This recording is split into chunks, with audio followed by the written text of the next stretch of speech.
Hello and welcome back to Pursue Your Happy. I am so excited to have Alex Coe with me today, also known as Sub10 Loading on Instagram. And we're just going to have a bit of a chat to hear a bit more about your journey. Welcome, Alex. Thank you so much, Lana. I'm very excited about this. I really appreciate having me on. No worries. So I thought we'd just dive straight in. First up, have you been training this morning? What's any training on this morning? I have been training. It was a nice, easy hour and a half zone 2 ride. So I went 45 minutes south down to a place called Danger Point, and then I actually stopped and had a coffee and did some Ask Me Anything stories on Instagram, which was lovely, and then jumped back on the bike and came home. So a nice, easy hour and a half today. Body's feeling really good though, so that's nice. It was nice to not have anything crazy this morning getting ready for this podcast. Amazing. Coffee rides are a luxury in the middle of Ironman training. So it's Yeah, always exactly. good to have them and enjoy them. It's one of the best things about triathlon training though is those coffee rides. I love the social aspect of this sport. So yeah, whenever I get a chance to just relax, enjoy, have a coffee, I very much take it.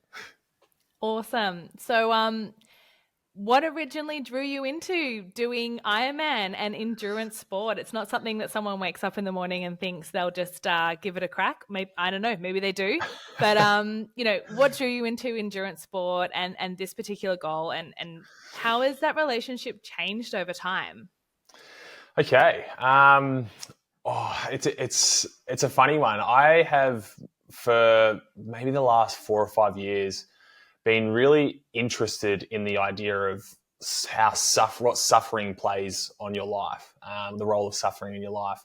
I did a really big mountaineering expedition. Now, I'm not sure if you call that an endurance sport. I probably do. I was hiking for 30 days and it was a really tough experience. I also did Survivor Australia, where you're like hungry all the time and you're like dopamine depleted, and that suffering, I think, led to really beneficial parts of my life.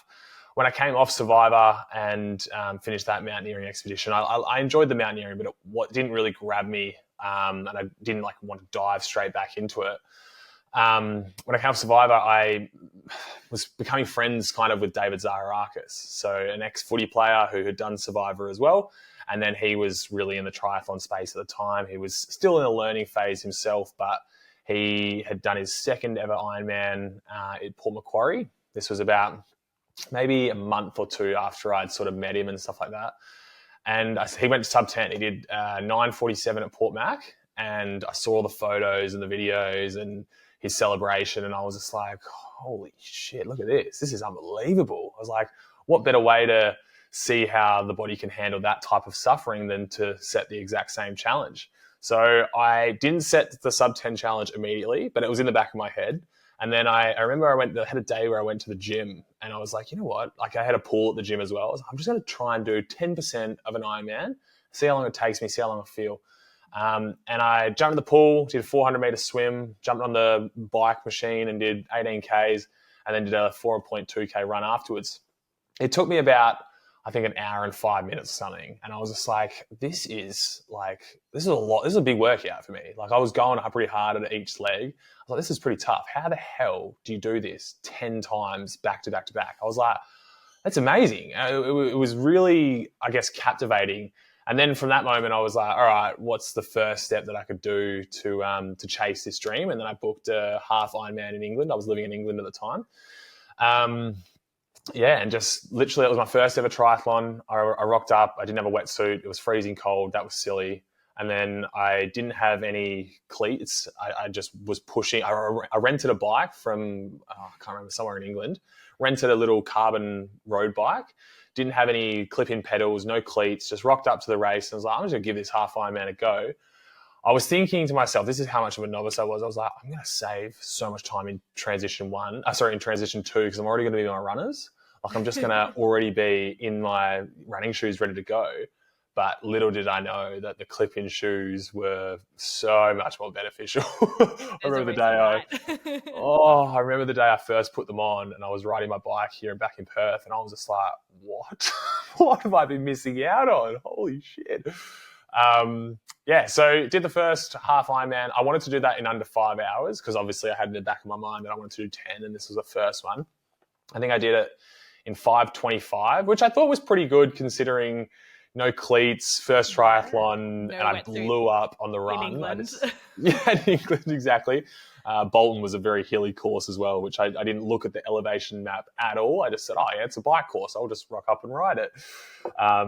But yeah, I went out pretty hard for the first 30 Ks and I was like, this is going to be easy. I'm going to blitz it. And then the back half was all the hills and I was like, oh, shit. So yeah, I finished that 5:25 and that red carpet moment. There's like, if you've ever done an Ironman or a half Ironman or any other big endurance event, that feeling of coming down that red carpet, especially for the first time, is something is very difficult to describe. But if I had to try, I would say euphoric. It was just euphoria coming down that, finishing, having my girlfriend there to like cuddle me and love me and just like look after me after. I think she gave me a massage. Yeah, it was electric and I loved it. And then about 2 months later, when I'd sort of recovered and rested, I was like, yep, I'm going to do Sub10. I've picked my race. So we're going back to Australia, picked Cairns, bought the ticket. And then about a week and a half to 2 weeks later is when I posted my first vlog, day 0, where I had a marathon. I'd booked a marathon in the Netherlands. And from that moment on, the Sub10 journey began. It just started and it took a long time to get any traction with the content. But I just stuck to it and it was consistent and it paid off. So it's a lot of fun now. So guys, as an age group athlete, I'm sure you are aware that recovery and sleep is the most important thing that you can do for your body aside from training. It's the one thing that makes you get up the next day and be able to go again. Now, if you've been following along on my Insta journey, you'll know that on day 130, I went through my sleep routine. And something that I've integrated into that routine is using the triple magnesium from Pillar Performance. Pillar is a performance health brand developed by leading sports scientists, dietitians, and athletes. Pillar's biggest focus is to get you to the start line, ripping and ready to go in the best condition possible. My nighttime routine and sleep has become a crucial part in my ability to stay consistent and perform at my training. Pillar's triple magnesium, informed by leading heart rate variability researcher Dr. Dan Plews, has been absolutely integral to my nightly routine, and taking it 30 minutes before I go to bed each night guarantees that I'm getting as much time in REM as possible. Pillar uses high dosages of glycinate magnesium, which is activating the parasympathetic nervous system and ensures that you fall asleep and stay in the restorative sleep phases for longer. Now, my Garmin data speaks for itself. As you've seen on Instagram, I'm sharing 90 plus sleep scores very regularly, usually like 3 or 4 times a week. And I credit a lot of that to the triple magnesium from Pillar Performance. Now, the data is one thing. Looking at the sleep score is great.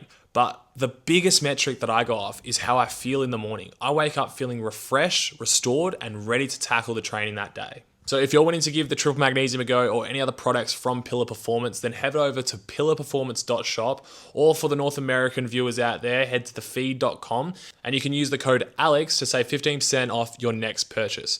Lastly, guys, a big thank you to Pillar Performance for supporting the Sub10 journey and sponsoring this episode of the Try with Alex podcast. It's one thing to, I think, do the training and the consistency that's required for the training, but the daily vlogging, that is a discipline. It's like your 5th discipline of Ironman. Yeah, it is a real challenge, and I think I'm so stoked that I did it, and I'm really happy that I stuck to doing every single day, especially in the early weeks. I was really like persistent. I said, no, I'm going to make sure I do something every single day and get it out. But I did burn out at one point. In fact, I burned out a couple of times with the content. Just doing it every day, it was affecting me personally, and then the content side of things as well just wasn't up to scratch. I wasn't enjoying it as much. But being consistent, and I guess this applies to training and life as well, being consistent in the early phases of anything allows you to build a habit and then improve. And then you can, even if you fall off the wagon just ever so slightly, let's say I skip a couple of days of content, the habit's already built and I already know that I can just jump straight back into it and pick it up again.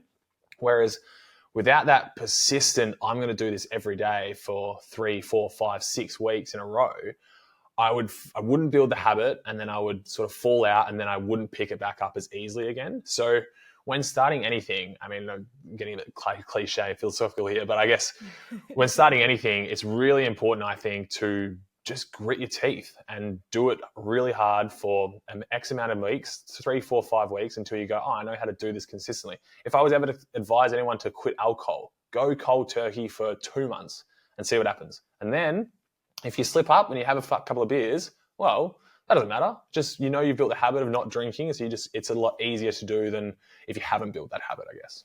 Yeah, I think that's so true. And it is tough to get cracking, but it is, there's power in knowing that you're capable of doing it. Yeah. Yeah. Once you've got that habit built, it's almost like a confidence has built in yourself. And then it's almost hard to lose that confidence. It's almost hard to lose that belief that you can do something if you've already built it and ingrained it into your routine, I guess. That's definitely an approach I take with, I come from a swimming background, and I always in my head, if I've got like 10 100s, I just need to get to like, I do the athlete maths. I'm sure I'm not alone. It's like, I've done 2. So 2 times 2 is 4, and 4, then it means I'm almost at 8, and 8 is almost there. So, it's like, and I get to 4 and it's like, well, I've done 4. Well, I can do 4 more and then I can do 2. That's fine. So it is interesting, that kind of athlete maths of knowing what you've done and telling yourself what you can do.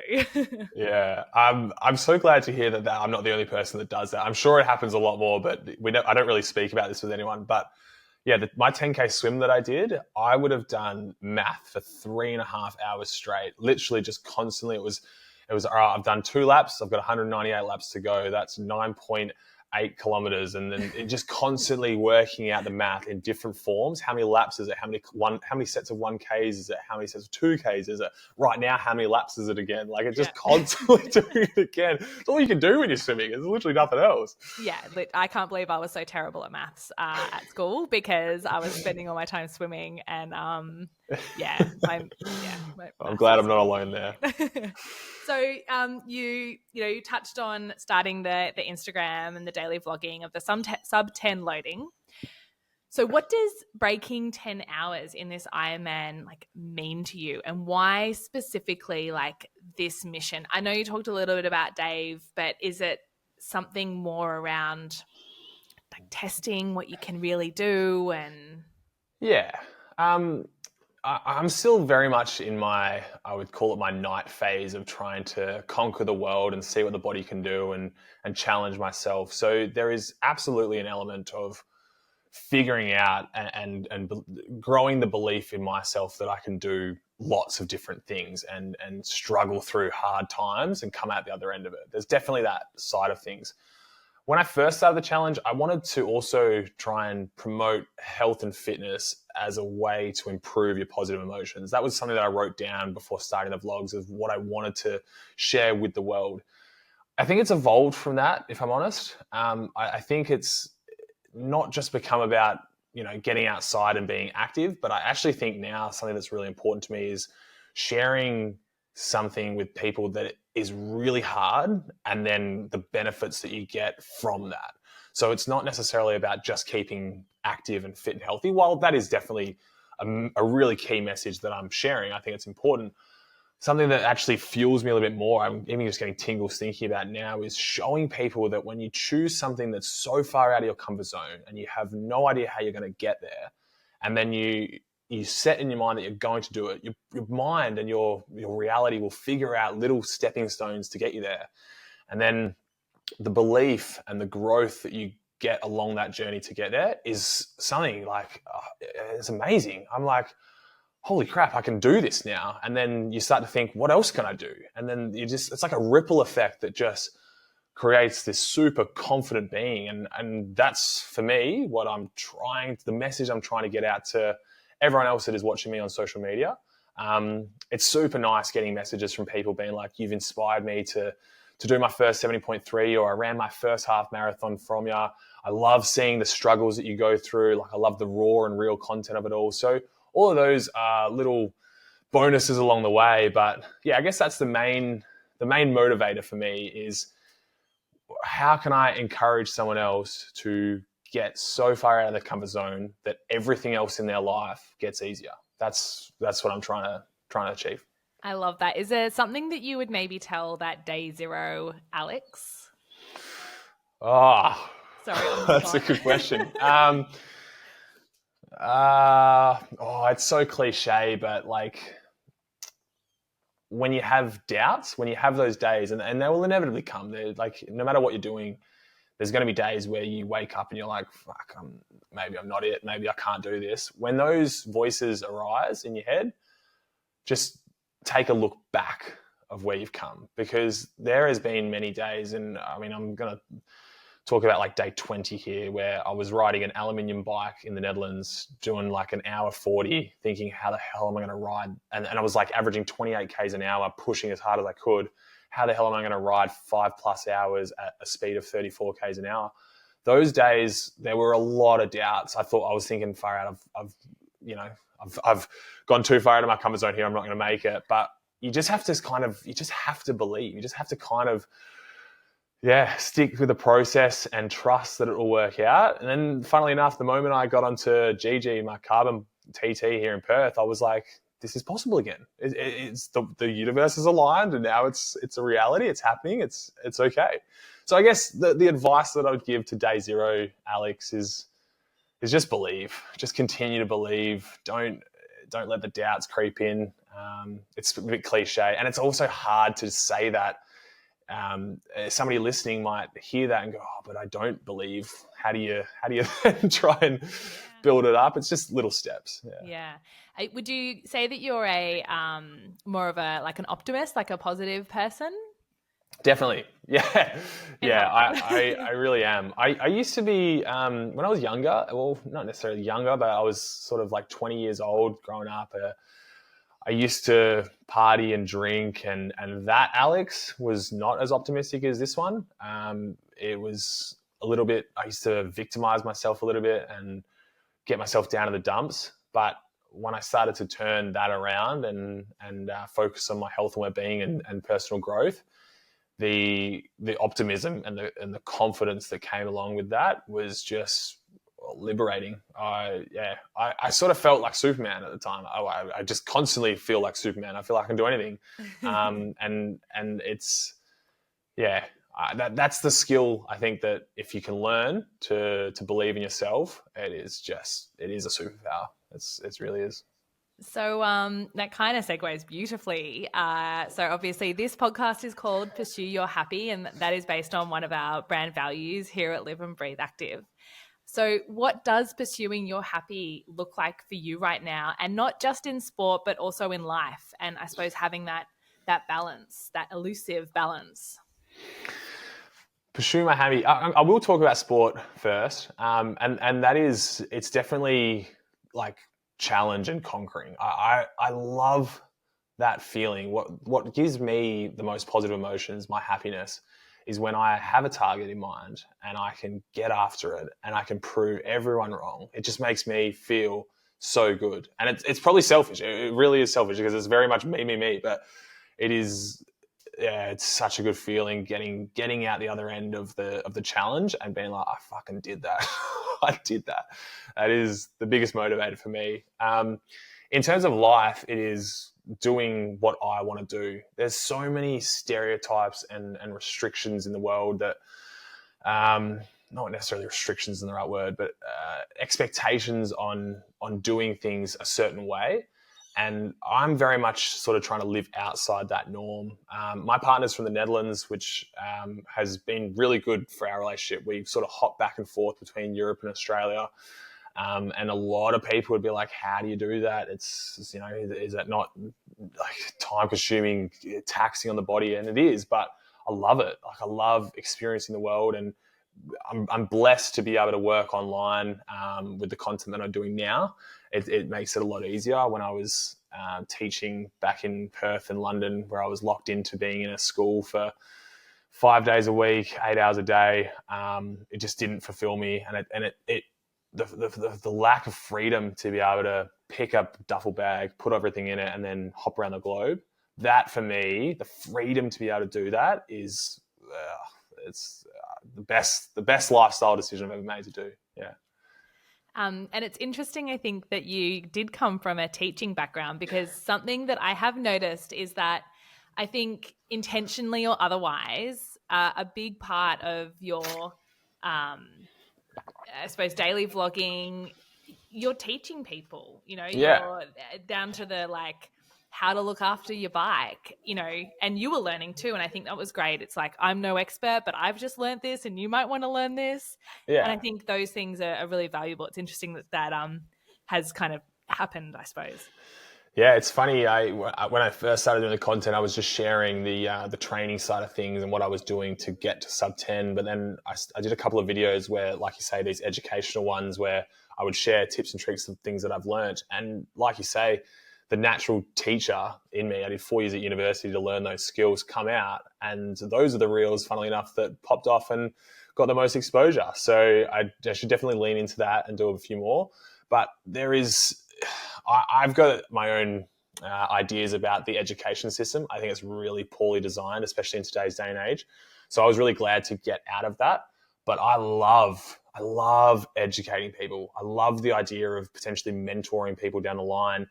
I'm currently still in my own phase, my own life phase at the moment. So it's not a real priority, but I definitely see later on in life, coaching, whether it's triathlon or some other form of sport or mentoring. I can't wait for that phase as well. It's going to be really exciting because I think I've got a natural skill to do that and I love it. I really do. So. And I think that's a thing, when you love something, it shows and you end up excelling at things. And that's certainly something like we kind of moving from, I was working in a corporate, and then I moved into kind of running our own business and having staff under me, from being like the underling to all of a sudden the boss. My approach has always been like, we've got a busy business. There's lots of different roles that you could possibly do. What do you enjoy? Because you're going to do best at whatever it is that you enjoy, and let's structure a role 100%. so that you can lean into that, because we're going to benefit as well. And you're going to be happier and like everyone wins. Yeah. That's something I've learned as becoming a boss, which is like a weird thing for me to even say, I think. Yeah, no, definitely. I 100% agree that you should always play to your strengths. I could even relate it back to triathlon here. I'm not a good swimmer. Like I can swim, I can consistently get through the 3.8 Ks, but I never feel comfortable and I'm never confident that I'm going to get to a pace that I'm really, really happy with. So I just put more time into the bike and run. They're my strengths. I know that I can pick up speed there and I'll still do my swims, but I don't put the pressure on myself to just have to get, to 1 minute 30 per 100 meters and that sort of pace, because the reality is it's my weakness. And if you play to your strengths, if you focus on your strengths, I think you actually see more benefits overall. So. I did actually hear a controversial opinion that was exactly that the other day. Tell me. And it was someone who was saying exactly that. A lot of triathletes are not strong in the swim. Stop flogging yourself in the swim. Ultimately, it's such a small part. And, while you can't, as a swimmer, you can't win it in the swim. No, that's exactly right. But you can lose it in the swim. So if you're doing it just to get around and enjoy, and you're not looking for like necessarily a top of the podium, and you're not looking at those little 1%ers,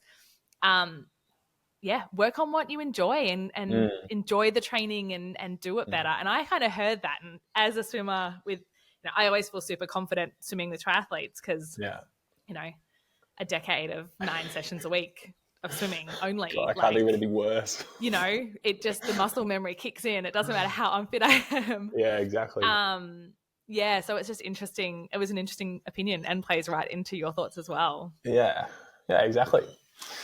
So I want to talk a little bit about motivation. You've touched on, there are days that you're not feeling it and you're, down. So what role does, I think discipline has a big role in that. And we've talked a little about discipline as well. So can you talk a bit more about like motivation and discipline and how the discipline has played a real role in that journey? Yeah. Well, training's really easy when you've got motivation. When you wake up and you're hyped and you're ready to go, it's fun, it's easy, you feel good. There's lots of days though when you don't have that motivation, and discipline is what you're talking about here. Is can you still get out and do the training when you're not feeling motivated? It's a funny one for me. I am a big believer in psychological benefits as well as physiological benefits. So while I think it's really important to stay disciplined and get the physiological benefits of the consistency of training. I truly believe that if you need a break, I feel like you know what your intuition is telling you. And if you need to skip a session or you need a break, the psychological benefits that you can get from doing that can actually be more beneficial for training. Now, it's an interesting topic because I'm not an advocate for skipping sessions. I'm definitely not. But I am a big believer that if you can build a habit with training, right? So let's say be consistent at the start for 2-3 months, and then you do every session and you make sure that you do every session and you get into a habit of doing all your training. And then you get to a point where you're burning out a little bit or you've had a race and you have to skip a couple of sessions. I think it's beneficial to do that as long as you've built the habit. If you don't build the habit initially and then you start skipping sessions, it's very easy to be like, oh, I'll skip the next one as well. I'll skip the next one as well. But yeah, it's a interesting balancing beam to do, because I will not say, if I was to ever coach an athlete, I would not be saying to them, you must do every single session on this program, because yeah, it doesn't, I think there's a more gray area than just an absolute like that. And I think it can be detrimental to just be the disciplined athlete that does everything but feels burnt out, as opposed to being consistent and listening to your body and getting the best out of it psychologically and physiologically. So a bit of a balancing beam. It is tricky though, right? Like I'm the worst for never skipping a session. Early in my first kind of training, getting under a coach, training towards 70.3, wasn't the best coach in terms of that personal touch, and probably like writes great programs. And I did a PB at my race, but I was injured because I had this on my program. I had a run on my program. I had a niggle. I'd gotten in touch with him, hadn't gotten back to me, and then blew up my knee because I kept going. And I always, like, if my coach ever gives me a session that, like, it's a 45-minute session and then he gives me, like, you know, your warm-up is this and these are the efforts and then your cool-down is this. If they don't add up exactly the same and one's more or less, I'll always do more. Like, I'll never do the less. And my husband is always like, stop, like, you need to rest. And, like, I think he feels like his full-time job is to ensure that I stop and rest, which I'm grateful to have because I'm not great at it. And I'm currently coaching myself to my next goal, and I am. What is the next goal, Lana?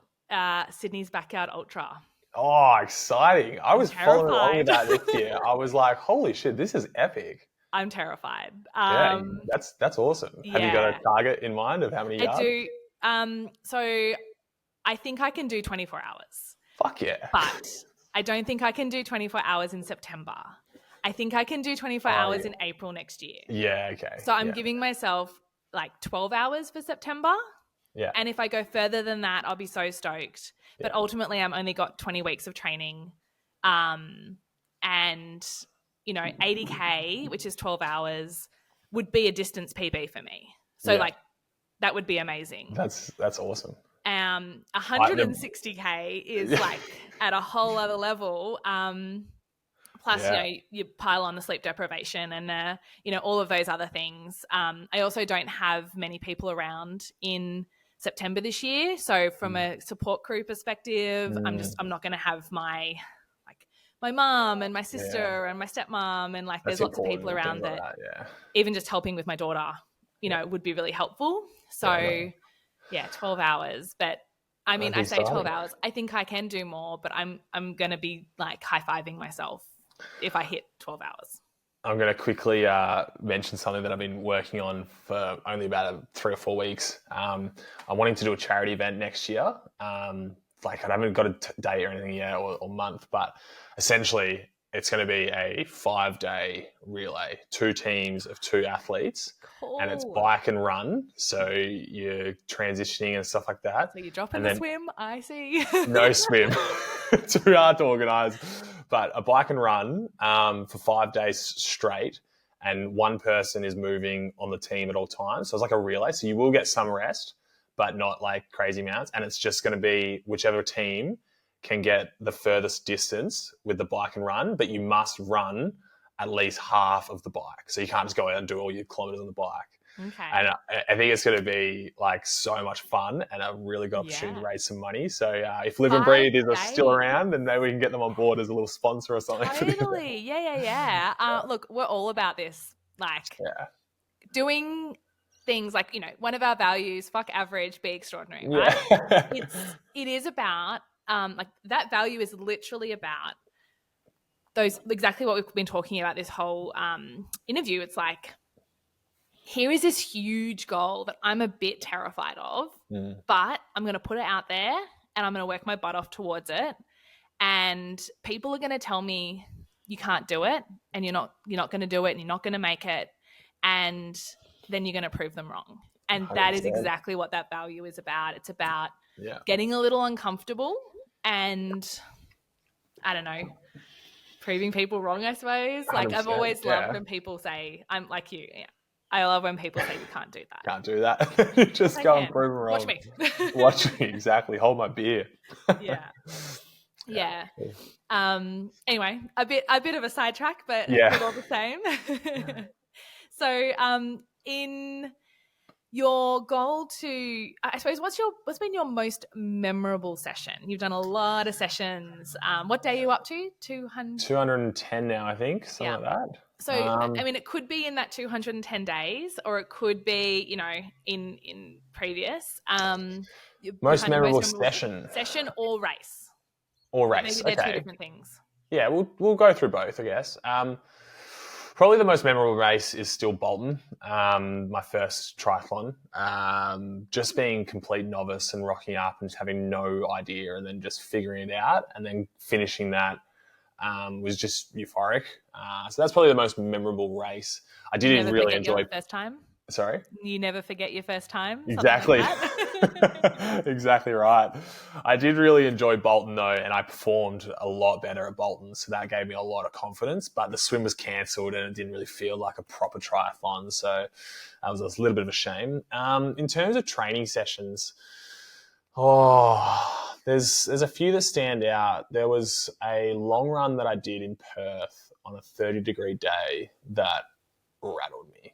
And it wasn't even that long, like comparatively to the volume that I'm doing now. It would have been probably about 23K, but it was 30 plus degrees and I started about 8 a.m. And I just remember thinking, how am I going to do a marathon at 1 p.m, or roughly, after doing 5 hours on the bike and an hour plus swim?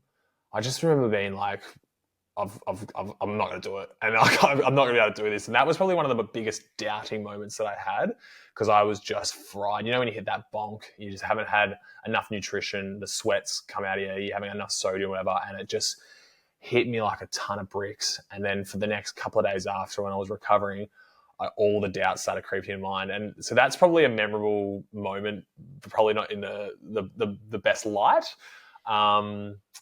And then a recent training session that I did a race ready session where I did a 5-hour ride and an hour off the bike run, and I blitzed it. I felt so good. I went to the velodrome and I just did circles, ran around, no music for 5 hours, just going constantly around in circles.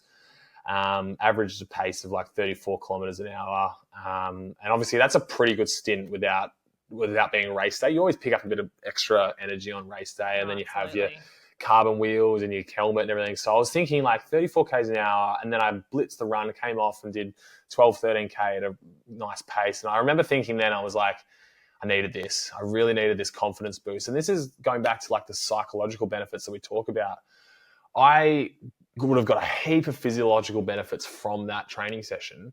But more importantly, when I got home and the next leading days up until Port Mac, I was just constantly thinking, I know I can do this now. I know I can do this. And when you start to have those thoughts, it is amazing what your body feels come race day. If you're thinking, I know I can do this, there's no doubt in my mind, as opposed to, holy shit, am I going to be able to do this? What's the course going to be like? Is the wind going to hit me? If you're constantly thinking negatively, everything that's expelling energy that you don't need. Whereas the opposite happens and it's easy to believe.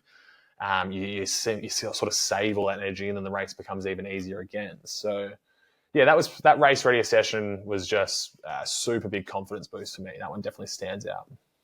Yeah, those race ready sessions. I remember my last race ready session before Ironman Cairns. And I texted my coach on the Friday before the set day session and I said, how many more weeks until taper?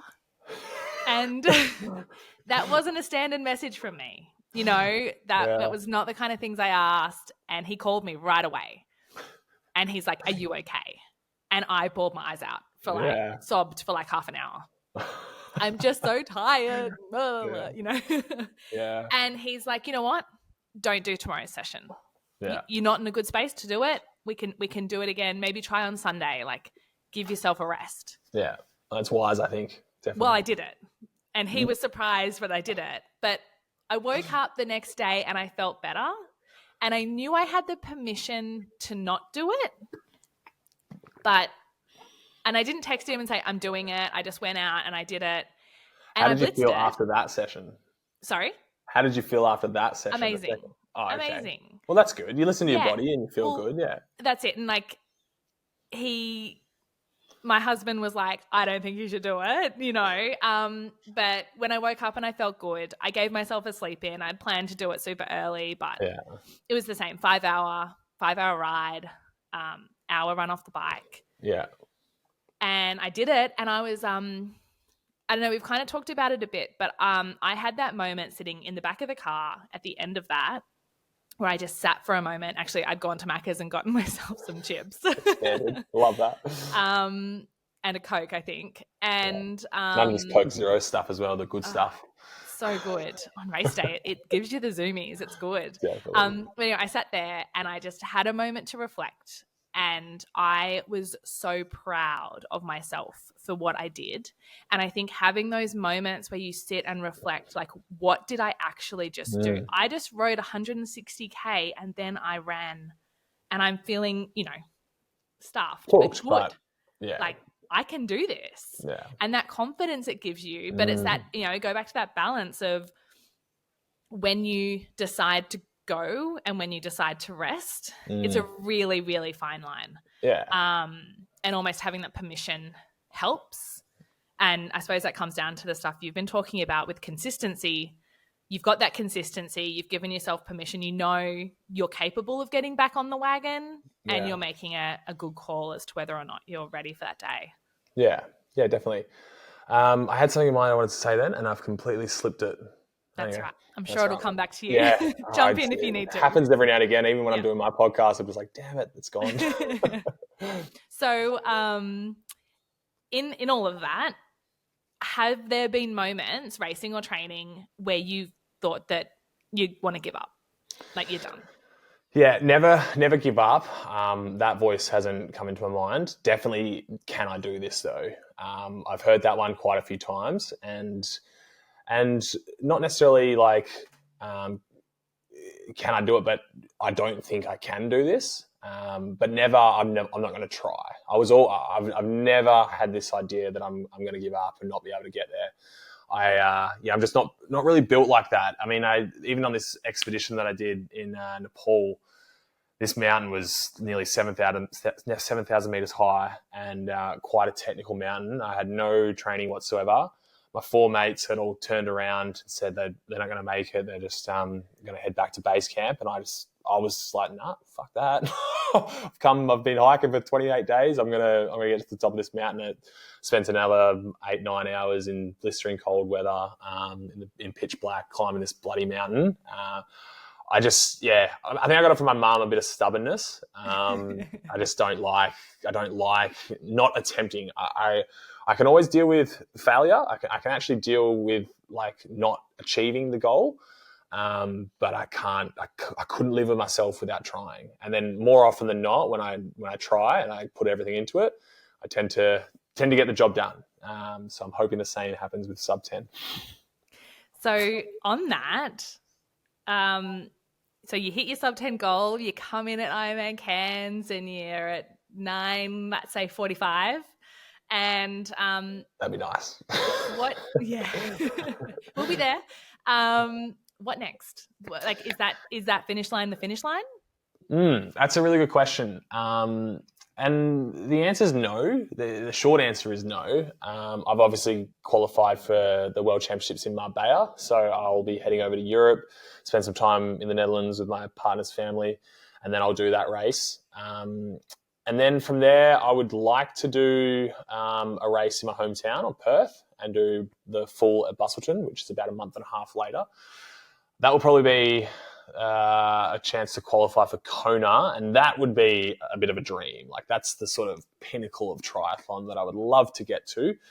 But I also, well, I love triathlon, but I wouldn't say it's going to be my identity from now on, if I'm honest. I see myself dabbling in races throughout my entire life. I love the idea of just being able to go, guys, should we go and do this race over here and make a trip of it and training for that? But I don't think it's going to be, I might think very differently after Cairns. I might love it to the point where I'm like, this is all I want to do. But I feel like there's a lot of life to be lived, and I've dabbled in many different things, and I would like to continue dabbling in many different things. Like, I love the idea of doing trail running at some point. Like, I just want to get out into the wilderness and run. Like, so you can't really do that if you're training for Ironman. So it's balancing seesaw again. But yeah, I think I will continually dabble in it. I really want to make this charity event next year something epic. So I'm going to put a lot of time and effort into that. And then eventually I would love to race at Kona. That would probably be the finish line, I would say, for triathlon. I mean, I would still continue on after that, like fun, but in terms of competitive and trying to push myself to the absolute limits, as soon as I hit Kona and have a red cock crack of that, I think that'll be me ticked off and enjoy the rest of triathlon from there. And so on that, how do you feel about the recent announcements from Ironman about the changes?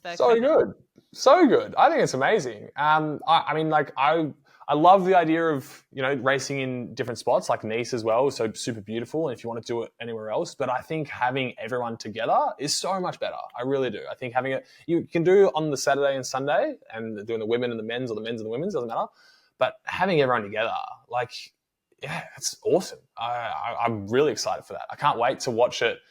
Not this year, the year after. Well, hopefully I'll be racing there. That'd be nice. But if I'm not racing there, I look forward to sitting down, having it on the TV, and having a beer or two, watching it. It's the best. Yeah, it's always a spectacle, and it's I think it's great. I think it's great, and for me, it's not so much about Nice or Kona or whatever. One thing I really liked about that was that it's coming back to being like a real world championships, and that there's kind of, as a result, not as many spots and it's more difficult. And, my dad did 10 years of Ironman to qualify, and he got so close so many times and then finally got that spot. And I think in the last few years, it's, of course, everyone, has earned it and they've trained really hard, but it's been a bit easier. It's felt a little easier. Hearing that people have been emailed saying, hey, we got a spare spot for Nice if you want it. Like, that kind of feels like it dilutes it a bit. And look, I'm not sure I'll ever get to Kona, but, I like the idea that it is like a real world championship. Yeah. And it's really hard. Well, I really hope to race it one day. That'd be nice. So I suppose just to kind of wrap up a little, what advice would you give to someone who's feeling stuck or uninspired but has that itch to chase something extraordinary? Pick a measurable goal was what I would say. Pick something that is far enough out of your comfort zone that it's going to be hard, and then give yourself a time frame to do that, and then see what happens. And it's magical, because you'll once you put it into the world, once you make it real, once you share it with somebody else, or even just share it with yourself, make it known to yourself, it is amazing what you can do. That would be, that's what I would say, is just pick something, set a target, and then work out how you're going to do it. Just start. Just don't wait for anyone to tell you, you can do that or you can't do that. Just do it. Just start. And that would be it. Amazing. So is there anything else you want to add before we kind of wrap up? Anything I haven't covered that you think needs to be said or anything? No, I don't think so. I'm really grateful to be on the podcast. I'm really grateful to have you guys as a little bit of a sponsor for my journey to Sub10. I love the kit. I absolutely love all of the kit that you guys have given me. And I just really appreciate the time and the love and support you guys have given throughout this journey. It's been amazing. And yeah, just want to say thanks. Yeah, no worries at all. It's been awesome. And we'll be up in Cairns. I think we'll close up on race day so that we can get out there and cheer. Yeah, sick. We've got a heap of people racing, so we're excited to dish out some high fives. Yeah, well, I'm very much looking forward to wearing my custom suit that has Sub10 loading all over it, and it's a nice orange color. I can't wait to get into that. It's not far away, I actually. know. Yeah, I'm pumped for it. Amazing. Well, thank you so much. And Awesome, Lana. We'll see you on day 200 and 211, I think, tomorrow. Amazing. We'll see you then. Cool. Thank you so much, Lana. Appreciate Thank it. you. See you later.